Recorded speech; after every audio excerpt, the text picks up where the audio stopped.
Maaaring 99% ng mga mananampalataya ay mali ang pagkaunawa rito.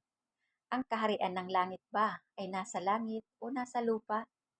Maraming tao ang naniniwala na kapag nagbalik ang Panginoon, direkta niya tayong aagawin sa himpapawid upang salubungin siya. Ngunit naisip mo na ba ito? Ang ating katawan ay laman lamang. Walang tubig, pagkain o oxygen sa himpapawid. Paano tayo mabubuhay? Maaaring sabihin ng ilan, iyon ay dahil pupunta tayo sa espiritual na daigdig ng langit. Ngunit ang problema, ang langit, ang hantungan ng mga kaluluwa. Doon pupunta ang mga tao pagkatapos nilang mamatay. Gayunman, ang pagbabalik ng Panginoon ay para sa atin na salubungin siya habang nabubuhay. Kung pupunta lamang tayo roon pagkatapos nating mamatay, matatawag pa rin ba itong pagsalubong sa Panginoon?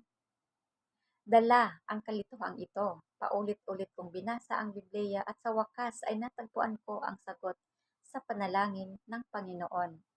Sinabi ng Panginoon, dumating nawa ang kaharian mo.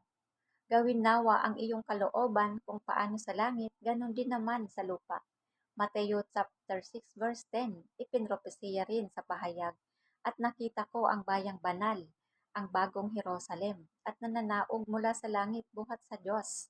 Narito ang tabernakulo ng Diyos ay nasa mga tao. Pahayag chapter 21 verse 2 to 3. Sinasabi rin nito, ang kaharian ng sanlibutan ay naging sa ating Panginoon at sa kaniyang Kristo. Pahayag chapter 11 verse 15. Nakikita mo ba? Sa lupa, bumababa mula sa langit. Sa piling ng mga tao ang kaharian ng sanlibutan. Malinaw na sinasabi sa atin ng mga talatang ito na itatatag ng Diyos ang kanyang kaharian sa lupa. Kung nasaan ang Panginoon, naroon ang kaharian ng langit. Mga kaibigan, nauunawaan mo na ba ngayon kung ang Panginoon ay dumating upang gumawa sa lupa, ngunit igigiit nating umakyat sa langit? Hindi ba lubos tayong naliligaw ng landas? Kung mali ang ating pagkaunawa, mauuwi ba sa walang kabuluhan ang lahat ng mga taon ng matiyaga nating paghihintay sa Panginoon? Sa ngayon, tiyak na napaka-interesado mo.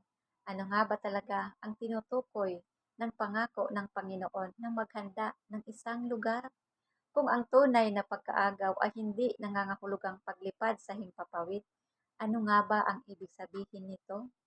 May isang malaking hiwaga na nakatago rito, at tiyak na hindi ito kasing simple ng ating iniisip.